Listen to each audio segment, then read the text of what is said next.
Okay, so I got my dark background right here, and it's still a little wet.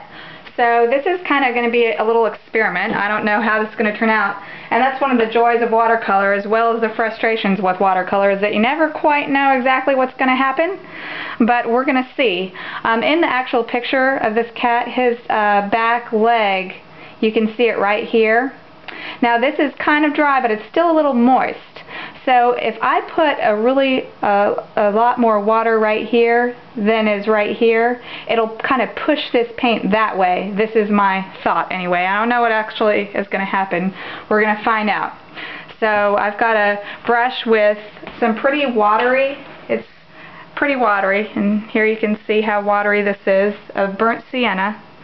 And just going to add a little bit more. So pretty good and wet. Definitely wetter than right here. And I'm just going to paint in right there. And that's going to move that dark area away and form what I want to look like his back leg. And it is kind of working, and you never know until it's totally dry exactly what you've done. So I can always paint over this if it doesn't look right. But as you can see, it's already, that sienna, because it's more watery than this area here, is kind of pushing this dark violet background out.